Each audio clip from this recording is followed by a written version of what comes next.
দেশের বাইরে আমি দুবাই, আজারবাইজান এবং মালয়েশিয়ায় মেট্রো ব্যবহার করেছি। সেসব দেশের মেট্রো স্টেশন থেকে বেরিয়ে যেমন পরিচ্ছন্ন পরিবেশ দেখেছি, এখন ঢাকা বিশ্ববিদ্যালয় মেট্রো স্টেশনকে তেমনই দেখছি। এখানে কিছুক্ষণের জন্য নিজেকে বিদেশে বিদেশে ফিল করা যায়। এর ক্রেডিটটা ডাকসু নেতাদের দিতেই হয়। এই অনুভূতি বাংলা ভিশনের সাংবাদিক কেফায়েত শাকিলের। শুধু শাকিল একা নন, শিবির সমর্থিত ডাকসুর প্রশংসা করছেন হাজারো নাগরিক, বিশ্ববিদ্যালয়ের শিক্ষার্থী এবং শিক্ষকরাও। তারা বলছেন, ভিপি সাদিক কায়েমদের দৃঢ় নেতৃত্ব আর ডাকসু বোর্ডের অক্লান্ত পরিশ্রমের কারণেই ঢাকা বিশ্ববিদ্যালয় আজ ঝকঝকে, পরিষ্কার, পরিচ্ছন্ন। এবার যেন সত্যিকারের এক প্লাসের অক্সফোর্ড হতে যাচ্ছে ক্যাম্পাসটি। সাদিক কায়েম, এস এম ফরহাদরা কথা দিয়েছিলেন তারা ভোটে জিতলে 40,000 শিক্ষার্থীকে একটি নিরাপদ ক্যাম্পাস উপহার দেবেন, যেখানে যত্রতত্র মাদকের ছড়াছড়ি থাকবে না খুপড়িতে দেহ ব্যবসার মতো অনৈতিক কর্মকাণ্ড। নারীরা থাকবে নিরাপদ, খুনের শিকার হবে না আর কোনো সাম্য। তারা ভোটে জিতলেন, কাজ শুরু করলেন এবং ওয়াদা রক্ষা করতে শুরু করলেন।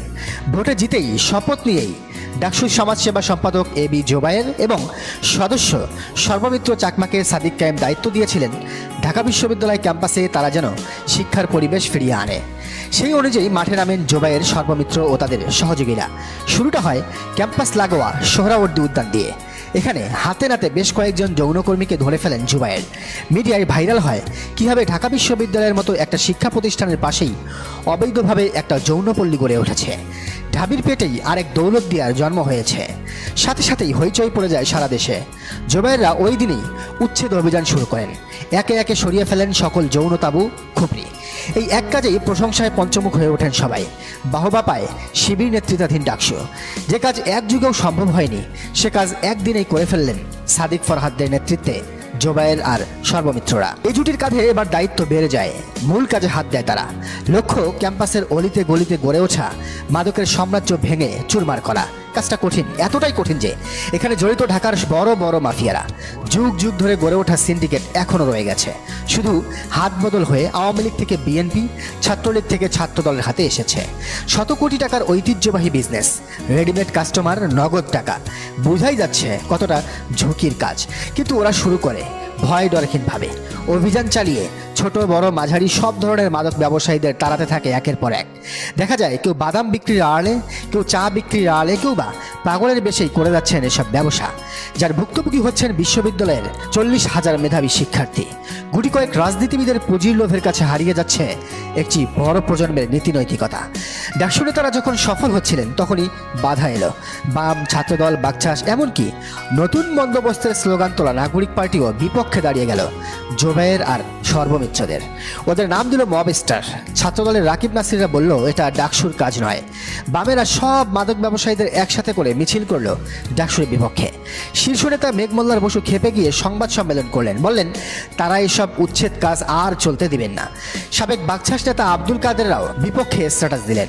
নাগরিক পার্টির যুগ্ম আহ্বায়ক মীর আরশাদরা সরাসরি হস্তক্ষেপ করলেন এ কাজে। পরিস্থিতি তখন উত্তপ্ত।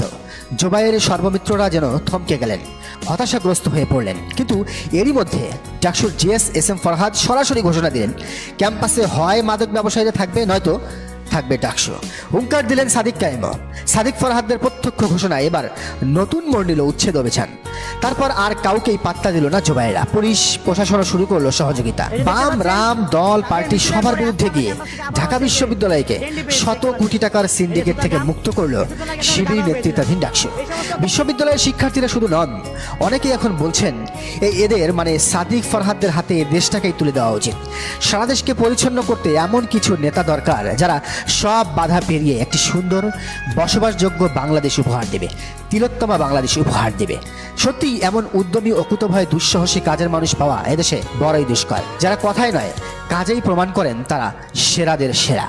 ডাকসু ইলেকশনের 1.5 মাসও এখনো পেরোয়নি, অথচ 150-রও বেশি উদ্যোগের বাস্তবায়ন করে ফেলেছেন সাদিক কায়েমরা। ডাকসুর প্রতিটি পদে থাকা নেতারা সেক্টর ভিত্তিক তাদের কাজ করছেন, নিজেদের ক্যারিবারের প্রমাণ দিচ্ছেন। সাদিক কায়েমরা চীনের কাছে নতুন একটি হল নির্মাণের বাজেট করে ফেলেছেন ইতিমধ্যেই, যার বাস্তবায়ন হলে সিট সংকটে এক রুমে 40 জন মানুষ গাদাগাদি করে ফ্লোরে ঘুমাতে হবে না।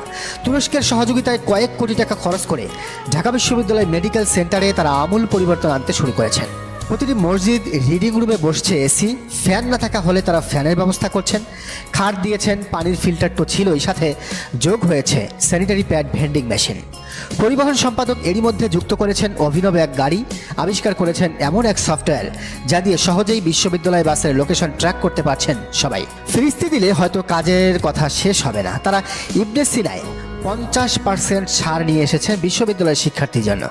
বিনামূল্যে নারীদের ব্রেস্ট ক্যান্সার নির্ণয় এবং হলেই প্রাথমিক স্বাস্থ্যসেবা নিশ্চিত করেছে এরই মধ্যে। কিন্তু এই যে এত সব কাজ করছে ডাকসু, তার সবই নিজেদের যোগাযোগে, সাদিক কায়েম আর এস এম ফরহাদদের যোগাযোগে। অর্ধশত কোটি টাকা ছাড়িয়ে গেছে তাদের কাজের মূল্য। অথচ জানেন কি, এই ডাকসুর জন্য একটা টাকাও বরাদ্দ দেয়নি বিশ্ববিদ্যালয় প্রশাসন।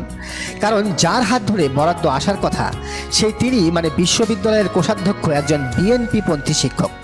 তিনি হয়তো আবিদ হামিমদের হেরে যাওয়াটা মেনে নিতেই পারছেন না, বুকে পাথর চাপা দিয়ে মেনে নিয়েছেন। তাই প্রায় 1.5 মাস হতে চললেও ডাকসুর ন্যায্য পাওনাটুকুও পাচ্ছেন না সাদিক কায়েম ফরহাদরা। অথচ প্রতি বছর ঢাকা বিশ্ববিদ্যালয়ের প্রতিটি শিক্ষার্থীর কাছে ডাকসু এবং হল সংসদের জন্য 60 টাকা করে মোট 120 টাকা করে কেটে নেয় তারা।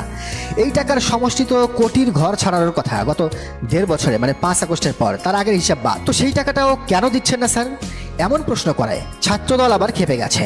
এক যৌথ বিবৃতিতে রাকিবুল ইসলাম রাকিব আর নাসিরউদ্দিন নাসির বলেছে, এগুলো শিবিরের অতি বাড়াবাড়ি। তো ক্যাম্পাস থেকে মাদক ব্যবসায়ী সরালে বেয়াদবি, ন্যায্য টাকা চাইলে বেয়াদবি, মানে এদের হিসেবে শিবির যাই করবে এখন সেটার বিরোধিতা করতেই হবে, বিপক্ষে থাকতেই হবে, মানে বিরোধিতার জন্যই বিরোধিতা করতে হবে, সেটা হোক ভালো কাজ কিংবা খারাপ কাজ। শিবির যেদিকে থাকবে, ছাত্রদল, বাম, বাগছা সবাই অন্যদিকে থাকবে। তবে শিবিরের উচিত এই ঐক্যবদ্ধ হারু পার্টির জোটের কথায় কান না দিয়ে নিজেদের মতো করে তাদের কাজ চালিয়ে যাওয়া, ক্যাম্পাসটাকে সুন্দর, সাবলীল, পরিষ্কার পরিচ্ছন্ন রাখা, ক্যাম্পাসটাকে তিলোত্তমা ক্যাম্পাস বানানো, যাতে আগামীতে এই ছাত্রছাত্রীরাই শিবির এবং জামাতকে ভোট দিয়ে বাংলাদেশের ক্ষমতায় বসায়। দর্শক, আপনার কি মনে হয় জানান কমেন্টের ঘরে। আর এই চ্যানেলে নতুন হলে অবশ্যই সাবস্ক্রাইব করুন এবং বেল আইকনটি বাজিয়ে রাখুন।